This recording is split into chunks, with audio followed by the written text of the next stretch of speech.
Women Who Run with the Wolves. Clarissa, Pinkola, Estés. Chapter 7. The Joyous Body, the Wild Flesh. I have been taken with the way wolves hit their bodies together when they run and play. The old wolves in their way, the young ones in theirs, the skinny ones, the fat ones, the long-legged, the lop-tailed, the floppy-eared, the ones whose limbs healed crookedly. They all have their own body configuration and strength, their own beauty.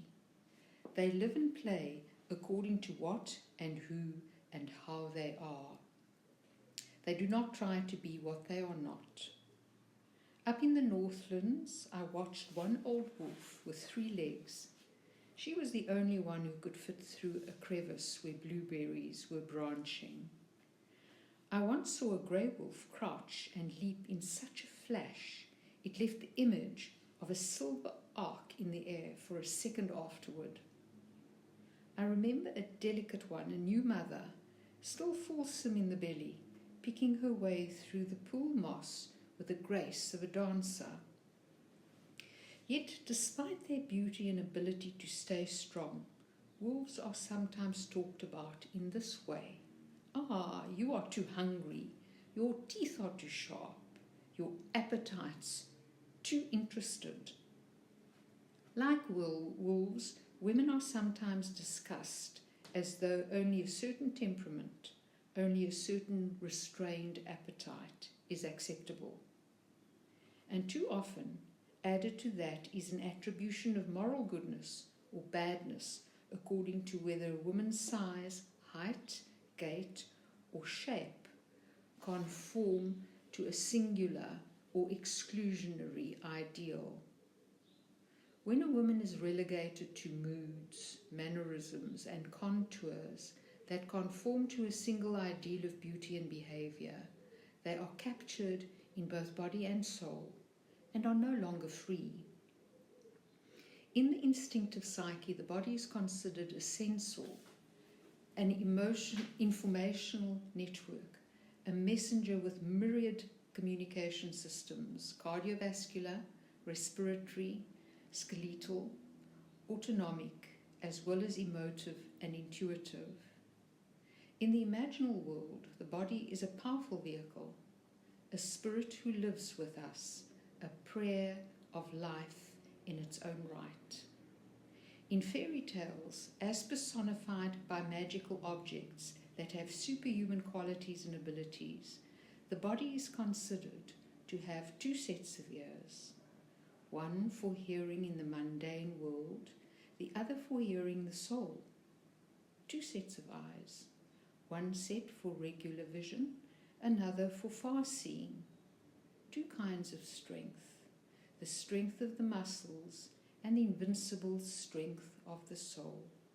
The list of 2s about the body goes on. In systems of body work, such as Feldenkrais method, Ayurveda, and others, the body is understood variously as having 6 senses, not 5. The body uses its skin and deeper fascia and flesh to record all that goes on around it. Like the Rosetta Stone, for those who know how to read it, the body is a living record of life given, life taken, life hoped for, life healed. It is valued for its articulate ability to register immediate reaction, to feel profoundly, to sense ahead. The body is a multilingual being. It speaks through its color and its temperature, the flush of recognition, the glow of love, the ash of pain, the heat of arousal, the coldness of non-conviction. It speaks through its constant tiny dance, sometimes swaying, sometimes a jitter, sometimes trembling. It speaks through the leaping of the heart, the falling of the spirit, the pit at the center, and rising hope. The body remembers, the bones remember, the joints remember, even the little finger remembers. Memory is lodged in pictures and feelings in the cells themselves. Like a sponge filled with water, anywhere the flesh is pressed, wrung, even touched lightly, a memory may flow out in a stream. To confine the beauty and value of the body to anything less than this magnificence is to force the body to live without its rightful spirit, its rightful form, its right to exaltation.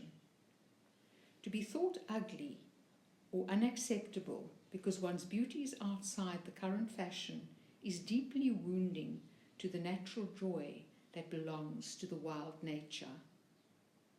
Women have good reason to refute psychological and physical standards that are injurious to spirit and which sever relationship with the wild soul. It is clear that the instinctive nature of women values body and spirit far more for their ability to be vital, responsive, and enduring than by any measure of appearance. This is not to dismiss who or what is considered beautiful by any segment of the culture, but to draw a larger circle that embraces all forms of beauty, form, and function. Body talk. My friend Opalanga, an African-American griot, storyteller, and I perform a tandem storytelling called Body Talk about discovering the ancestral blessings of our kith and kin. Opalanga is very tall, like a yew tree, and as slender. I am built close to the ground and of extravagant body. In addition to being mocked for being tall as a child, Opalanga was told that the split between her front teeth was a sign of being a liar. I was told that my body shape and size were the signs of being inferior and of having no self-control. In our concurrent storytelling on body, Opalanga and I speak of the slings and arrows we received throughout our lives, because according to the great they, our bodies were too much of this and not enough of that. In our telling, we sing a mourning song for the bodies we were not allowed to enjoy. We rock, we dance, we look at each other. We are each thinking the other is so mysterious looking in such a beautiful way. How could anybody have thought otherwise? When I first met Opalanga, we felt we had known each other, as tellers often do, for a lifetime and eons. We fell into a conversation about our most personal stories. How amazed I was to hear that as an adult she had journeyed to the Gambia in West Africa and found some of her ancestral people who, lo, had among their tribe many people who were very tall, like the yew tree, and as slender, and who had splits between their front teeth. This split, they explained to her, was called Sakaya Yala, meaning opening of God, and it was understood as a sign of wisdom.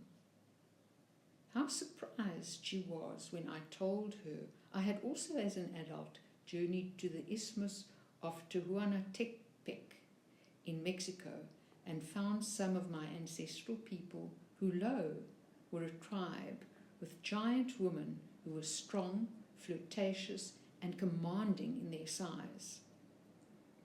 They had patted me and plucked at me, boldly remarking that I was not quite fat enough. Did I eat enough? Had I been ill? I must try harder, they explained. For women are la tierra, made round like the earth herself, for the earth holds much. So in Opalanga's and my performance, as in our lives, our personal stories, which began as experiences both oppressive and depressive, end with joy and a strong sense of self. Opalanga understands that her height is her beauty, her smile one of wisdom, and that the voice of God is always close to her lips. I understand my body is not separate from the land. that my feet are made to hold my ground, my body a vessel made to carry much. We learned from powerful people outside our own United States culture to revalue the body, to refute ideas and language that would revile the mysterious body, that would ignore the female body as an instrument of knowing. To take much pleasure in a world filled with as many kinds of beauty is a joy in life to which all women are entitled. To support only one kind of beauty is to be somehow unobservant of nature. There cannot be only one kind of songbird, only one kind of pine tree, only one kind of wolf. There cannot be one kind of baby, one kind of man, or one kind of woman. There cannot be one kind of beast, one kind of waist, one kind of skin. My experiences with women of size in Mexico caused me to question the entire set of analytic premises about women's various sizes and shapes, and especially weights. One old psychological premise in particular seems grotesquely erroneous. The idea that all women of size are hungry for something, that inside them is a thin person screaming to get out.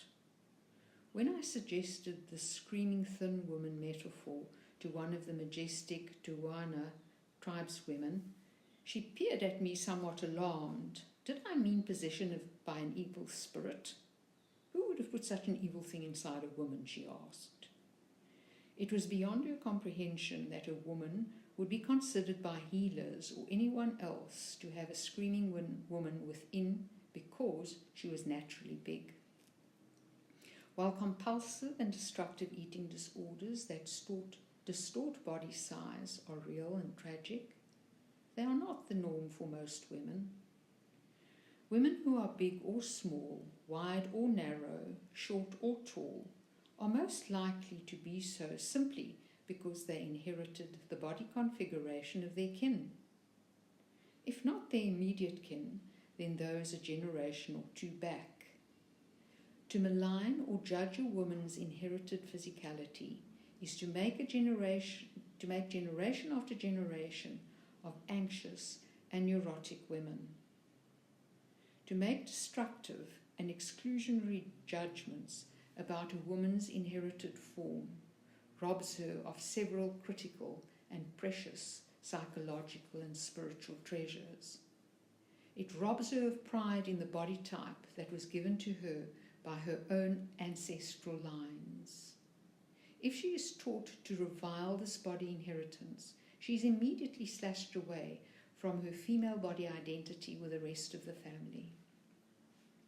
If she is taught to hate her own body, how can she love her mother's body that has the same configuration as hers, or her grandmother's body, the bodies of her daughters as well? How can she love the bodies of other women and men close to her who have inherited the bodies of their ancestors? To attack a woman thusly destroys her rightful pride of affiliation with her own people and robs her of the natural lilt she feels in her body, no matter what height, size, shape she is.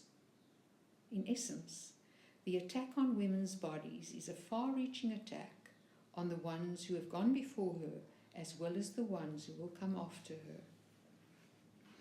Instead, harsh judgments about body acceptability create a nation of hunched-over tall girls, short women on stilts, women of size dressed as though in mourning, very slender women trying to puff themselves out like adders, and various other women in hiding.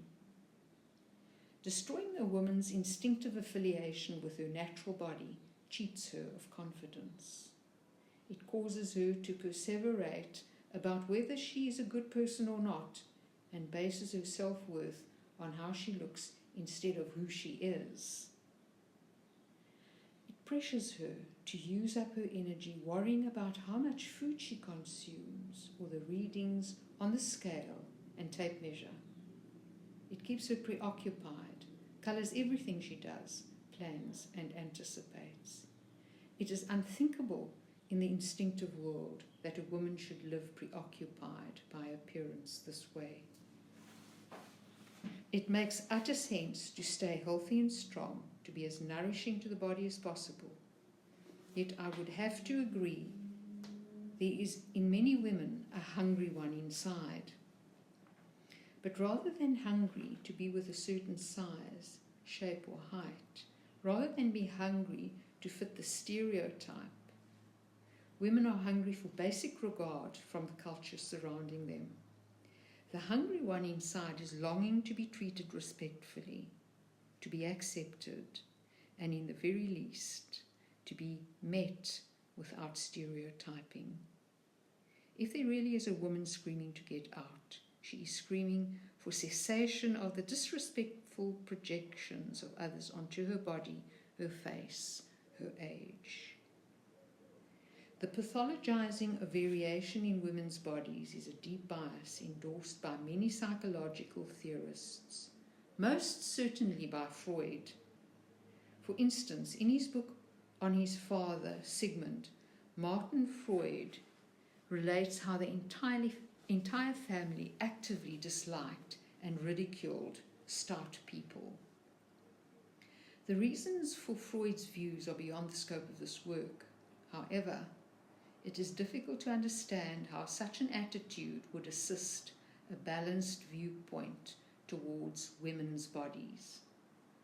Yet, suffice it to say that various practitioners of psychology continue to hand down this bias against the natural body, encouraging women to turn their attentions to a constant monitoring of body, thereby robbing them of deeper and finer relationships with their given form.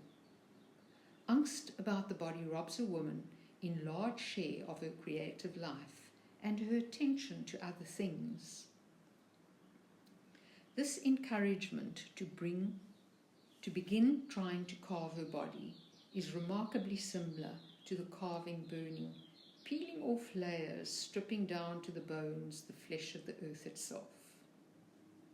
Where there is a wound on the psyches and bodies of women, there is a corresponding wound at the same site in the culture itself, and finally on nature herself.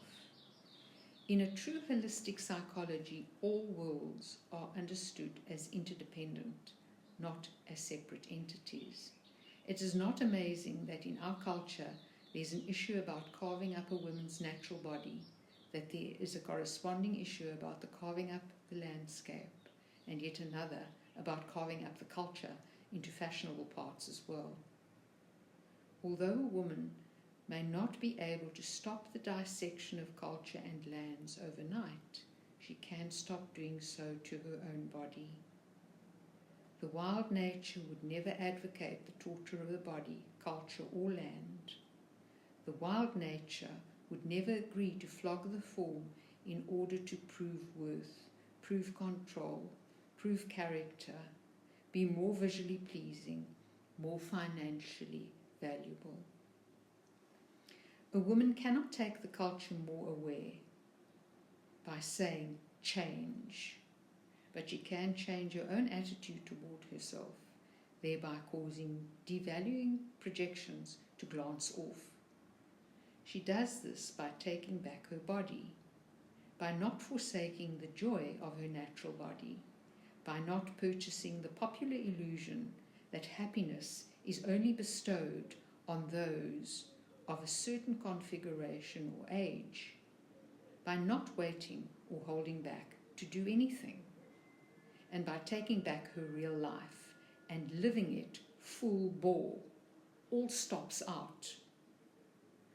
This dynamic self-acceptance and self-esteem are what begins to change attitudes in the culture. The body in fairy tales.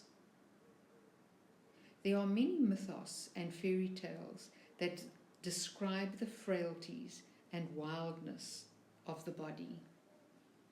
There is Greek Estés, the lame worker of precious metals, the Mexican Hatar, the double-bodied one, Venus born of the sea, the little tailor who was ugly but could create new life, the women of giant mountain who are courted for their strength, Thumbelina who is able to travel about magically, and many more. In fairy tales, certain magic objects have transportive and sensory abilities that are apt metaphors for body, such as magic leaf, carpet, cloud. Sometimes cloaks, shoes, shields, hats, and helmets give the power of invisibility, superior strength, far vision, and so forth. These are archetypal kith and kin. Each enables the physical body to enjoy deepened insight, hearing, flight, or protection of some sort for both psyche and soul. Before the invention of carriages, coaches, chariots, before the domestication of animals for hauling and riding, it appears the motive that represented the sacred body was the magical object. Articles of clothing, amulets, talismans, and other objects, when related to in a certain way, transported the person across the river or the world. The magic carpet is an excellent symbol of the sensory and psychic value of the natural wild body. Fairy tales in which the flying carpet motive appears mimic the not very conscious attitude toward the body in our own culture. The magic carpet is at first thought to be quite ordinary and without much value, but for those who seat themselves in its dense power and say, "Arise," the carpet instantly trembles, rises a bit, hovers, and then zoom, away it flies, transporting the rider to a different place, center, viewpoint, knowing. The body, through its states of arousal, awareness, and sensory experiences, such as listening to music, for instance, or hearing a loved one's voice, or smelling a certain fragrance, has the ability to transport us elsewhere. In fairy tales, as in mythos, the carpet signifies a form of locomotion, but of a certain kind, the kind that enables us to see into the world and into the afterlife as well. In the Middle Eastern stories, it is the vehicle for spirit flight of the shamans. The body is no dumb thing from which we struggle to free ourselves. In proper perspective, it is a rocket ship, a series of atomic clover leaves, a tangle of neurological umbilici to other worlds and experiences. In addition to the magic carpet, there are other symbols for the body.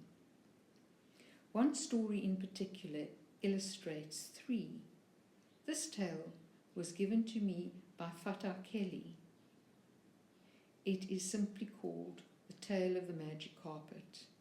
In it, a sultan sends three brothers to search for the finest object on earth.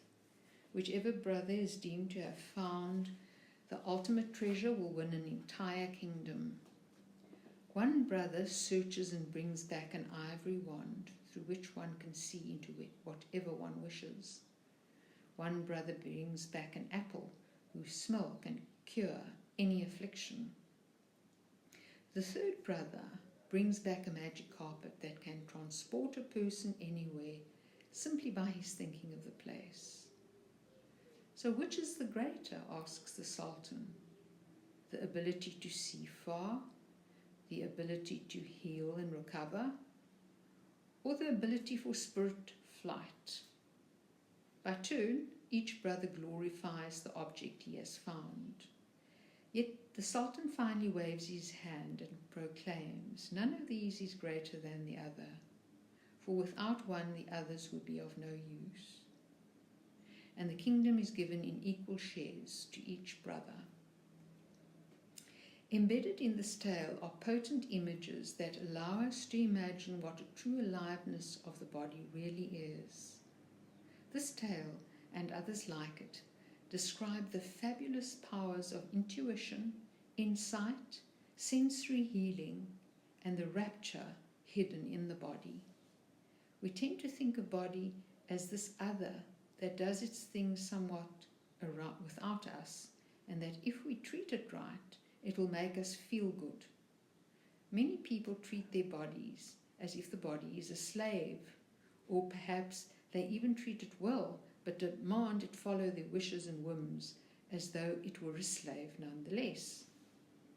Some say the soul informs the body, but what if we were to imagine for a moment that the body informs the soul, helps it adapt to mundane life, pauses, translates, gives the blank page, the ink and the pen with which the soul can write upon our lives? Suppose, as in fairy tales of the shape changes, the body is a god in its own right, a teacher, a mentor, a certified guide. Then what? Is it wise to spend a lifetime chasing this teacher who has so much to give and teach?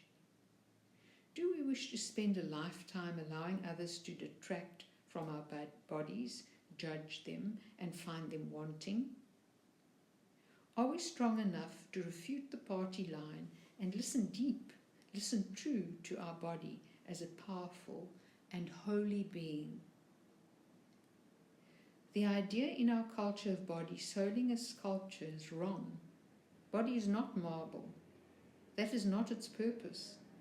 Its purpose is to protect, contain, support, and fire the spirit and soul within it, to be a repository for memory, to fill us with feeling. That is the supreme psychic nourishment. It is to lift us and propel us, to fill us with feeling, to prove that we exist, that we are here, to give us grounding, heft, weight. It is wrong to think of it as a place we leave in order to soar to the spirit. The body is the launcher of those experiences.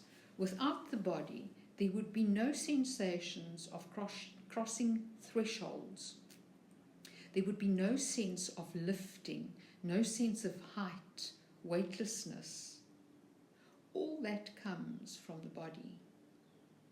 The body is the rocket launcher. In its nose capsule, the soul looks out the window into the mysterious starry night and is dazzled. Power of the haunches.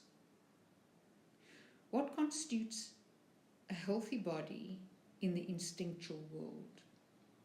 At the most basic level, the breast, the belly, anywhere there is skin, anywhere there are neurons to transmit feelings.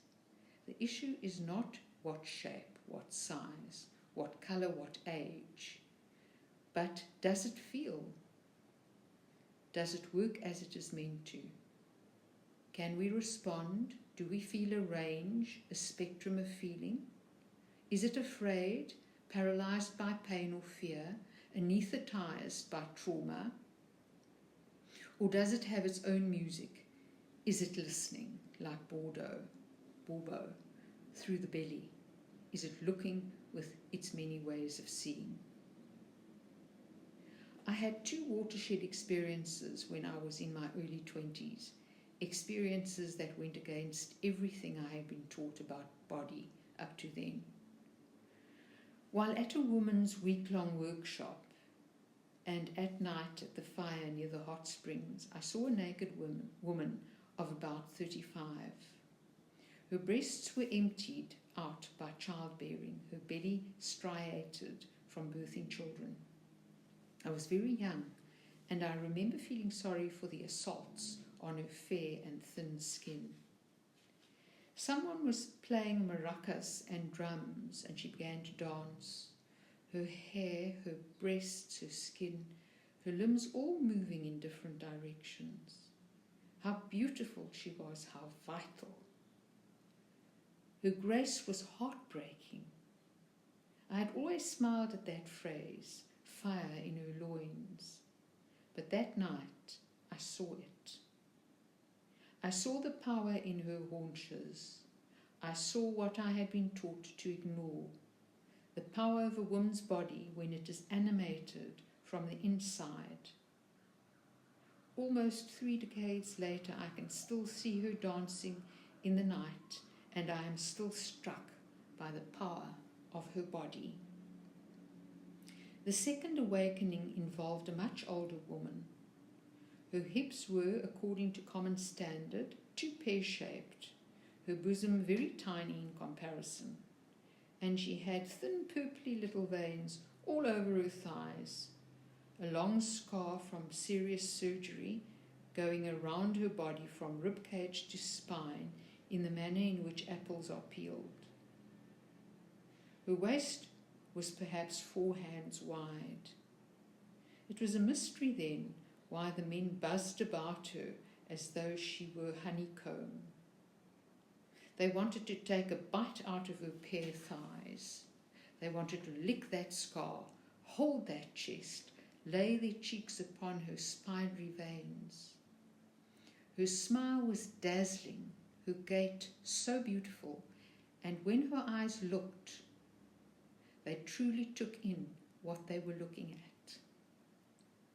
I saw her again, what I had been taught to ignore, the power in the body, the cultural power of the body is its beauty, but the power in the body is rare, for most have chased it away with their torture of an embarrassment by the flesh.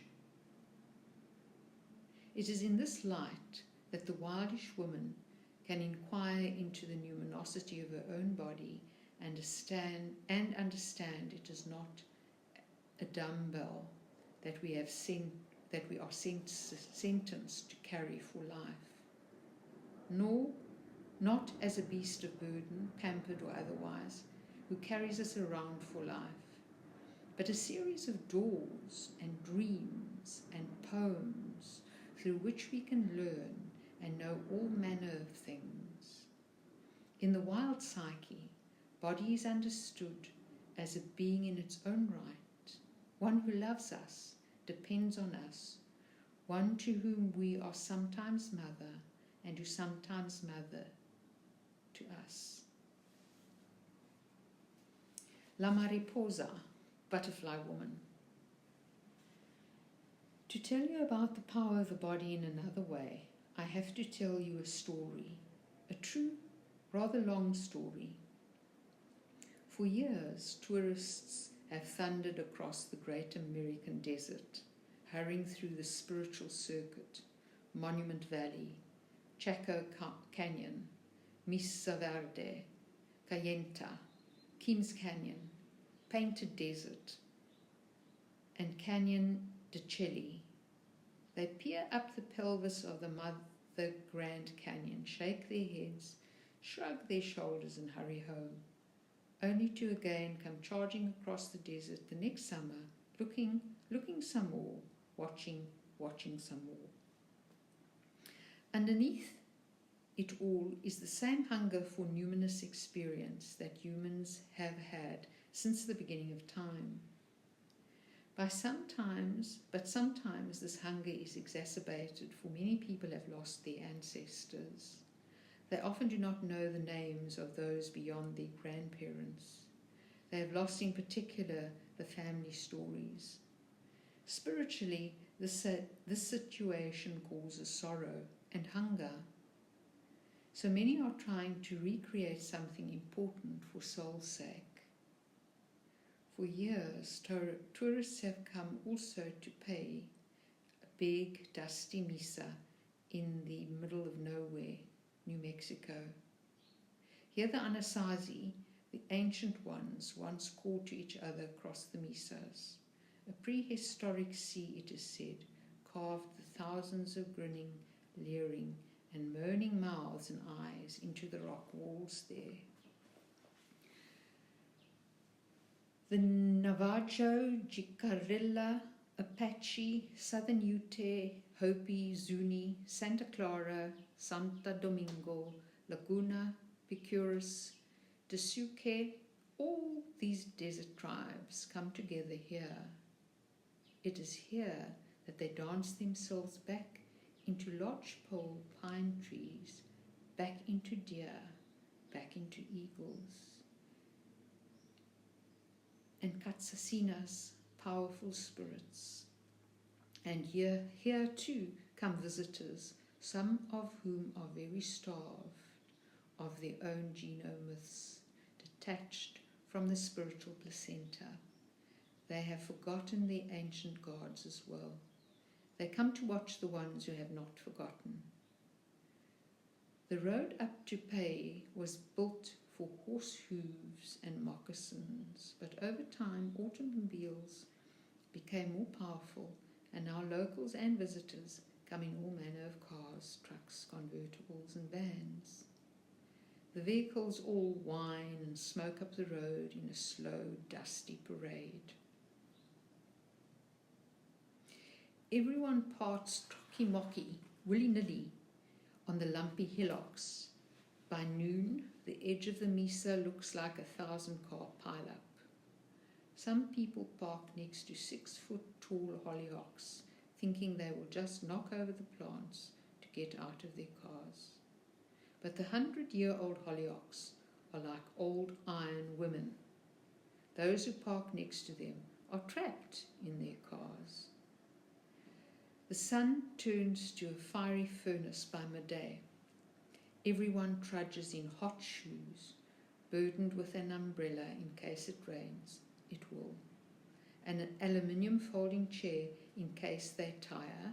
They will. And if there are visitors, perhaps a camera, if they are allowed. And pots of film cans hanging around their necks like garlic wreaths. Visitors come with all manner of expectations, from the sacred to the profane. They come to see something that not everyone will be able to see. One of the wildest of the wild, a living numen, La Mariposa, the butterfly woman. The last event is the butterfly dance. Everyone anticipates with great delight this one-person dance. It is danced by a woman, and oh, what a woman. As the sun begins to set, there comes an old man, resplendent in 40 pounds of formal dress, turquoise.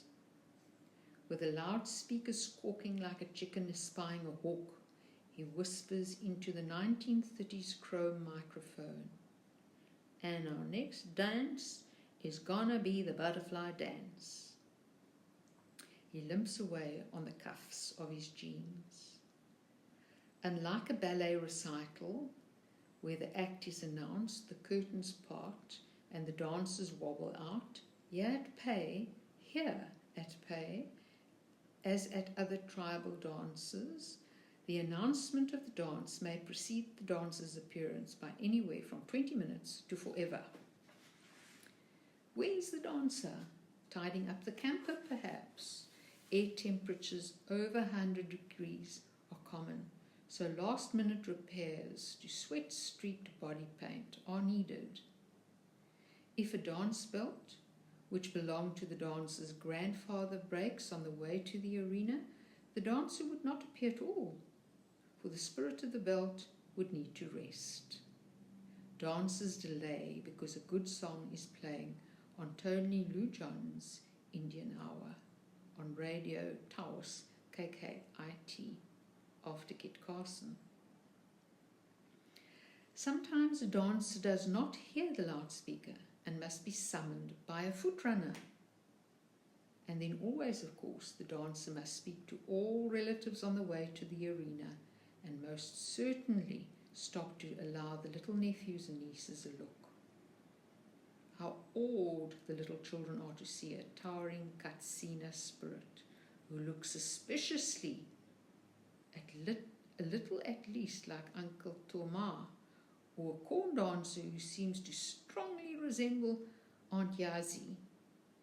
Lastly, there is the ubiquitous possibility that the dancer is still out on the Tesuk highway, legs dangling out of the maw of a pickup truck while the muffler smudges the air for a mile around. While awaiting the butterfly dance in giddy anticipation, everyone chatters about butterfly maidens and the beauty of the Zuni girls who danced in ancient red and black garb, with one shoulder bared, bright pink circles painted on their cheeks. They laud the young male deer dancers who danced with pine boughs bound to their arms and legs. Time passes and passes and passes. People jingle coins in their pockets. They suck their teeth. The visitors are impatient to see this marvelous butterfly dancer. Unexpectedly then, for everyone is bored to skulls, the drummer's arms begin drumming the sacred butterfly rhythm, and the chanters begin to cry to the gods for all they are worth. To the visitors, a butterfly is a delicate thing, O fragile beauty they dream. So they are necessarily shaken when out hops Maria Lujan. And she's big, really big, like the Venus of Willendorf, like the Mother of Days, like Diego Rivera's heroic-sized woman who built Mexico City with a single curl of her wrist. And Maria Lujan, oh, she is old, very, very old, like a woman come back from dust, old like old river, old like old pines in timberline. One of her shoulders is bare. Her red and black manta, blanket dress, hops up and down with her inside it. Her heavy body and her very skinny legs make her look like a hopping spider wrapped in a tamale. She hops on one foot and then the other. She waves her feather fan to and fro. She's the butterfly arrived to strengthen the weak. She is that which most think of as not strong, age, the butterfly, the feminine. Butterfly maiden's hair reaches to the ground. It is thick as 10 maize sheaves, and it is stone grey.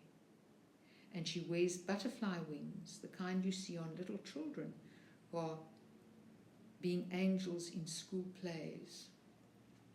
Her hips are like 2 bouncing bushel baskets, and the fleshy shelf at the top of her buttocks is wide enough to ride 2 children. She hops, hops, hops, not like a rabbit, but in footsteps that leave echoes. I am here, here, here.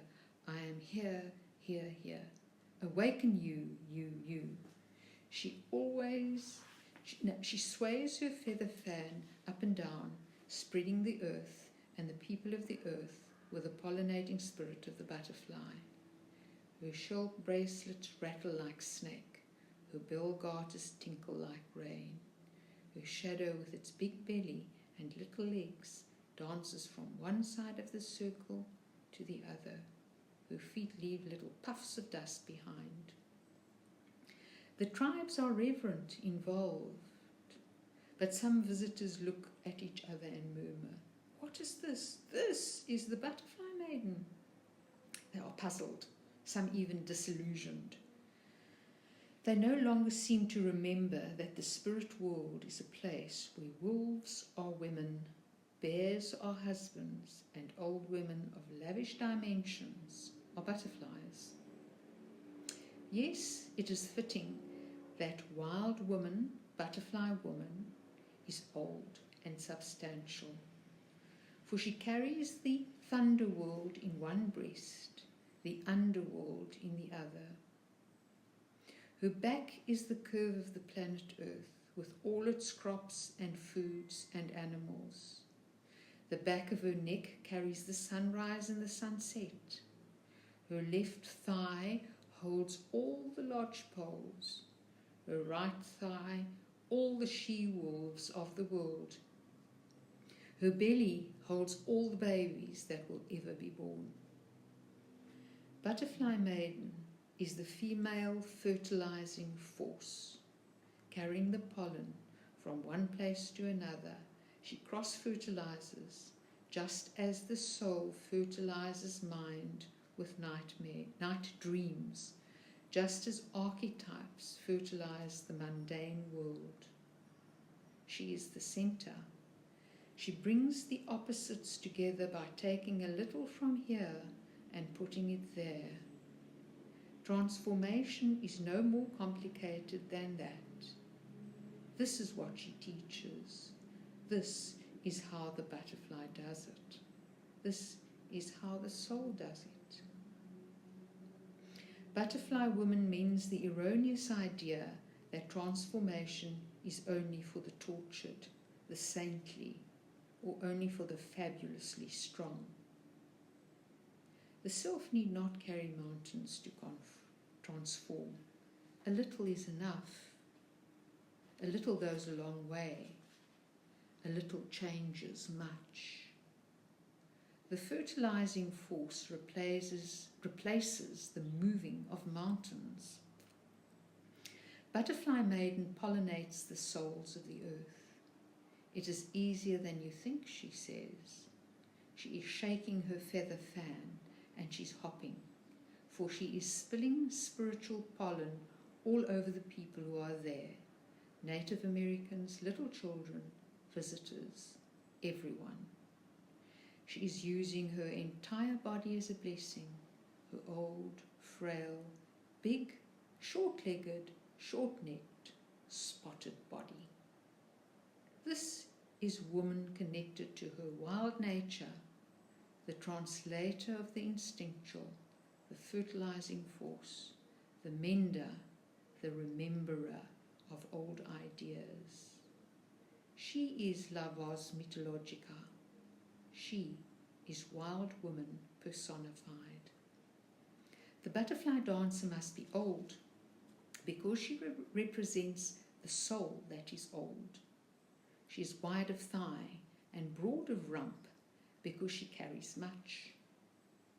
Her grey hair certifies that she need no longer observe taboos about touching others. She is allowed to touch everyone.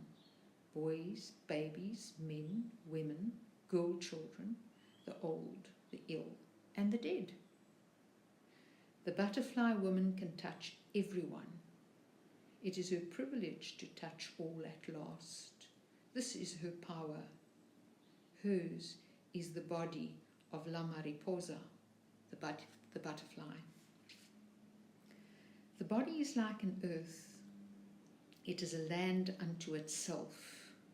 It is as vulnerable to overbuilding, being carved into parcels, cut off, overmined, and shorn of its power as any landscape. The wilder woman will not be easily swayed by redevelopment schemes. For her, the questions are not how to form, but how to feel. The breast in all its shapes has the function of feeling and feeding. Does it feed? Does it feel? It is a good breast. The hips, they are wide for a reason. Inside them is a satiny ivory cradle for new life. A woman's hips are outriggers for the body above and below. They are portals. They are a lush cushion, the handholds for love, a place for children to hide behind. The legs, they are meant to take us sometimes to propel us. They are the pulleys that help us lift. They are the anillo, the ring for encircling a lover.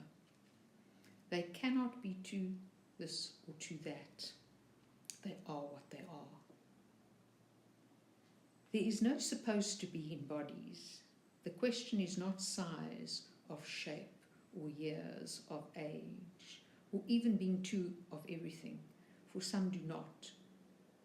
But the wild issue is, does this body feel? Does it have the right connection to pleasure, to heart, to soul, to the wild? Does it have happiness, joy?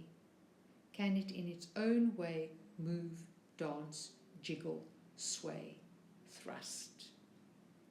Nothing else matters. When I was a child, I was taken on a field trip to the Museum of Natural History in Chicago. There I saw the sculptures of Melvina Hoffman, dozens of life-size, dark bronze sculptures in a great hall. She had sculpted the mostly naked bodies of people of the world, and she had wild vision. She lavished her love on the thin calf of the hunter, the long breasts of the mother with 2 grown children, the cones of flesh on the chest of the virgin, the old man's nuts hanging down to mid-thigh, the nose with nostrils bigger than the eyes, the nose hooked like a hawk's, the nose straight like a corner. She had fallen in love with ears like semaphores, and ears low near the chin and small as pecans. She had loved each hair coiled like a snake basket, or each hair wavy as a ribbon unfurling, or each hair straight as fever grass. She had the wild love of body. She understood the power in the body. There is a line in Notsake Shanges for colored girls who have considered suicide when the rainbow is enough. In the play, the woman in purple speaks after having struggled to deal with all the psychic and physical aspects of herself that the culture ignores or demeans. She sums herself up in these wise and peaceful words. Here's what I have: poems, big thighs, little tits, and so much love. This is the power of the body, our power, the power of the wildish woman. In mythos and fairy tales, deities and other great spirits test the hearts of humans by showing up in various forms that disguise their divinity. They show up in robes, rags, silver sashes, or with muddy feet. They show up with skin dark as old wood, or in scales made of rose petal, as frail child, as a lime yellow old woman, as a man who cannot speak, or as an animal who can. The great powers are testing to see if humans have yet learned to recognize the greatness of soul in all its varying forms. Wild Woman shows up in many sizes, shapes, colors, and conditions.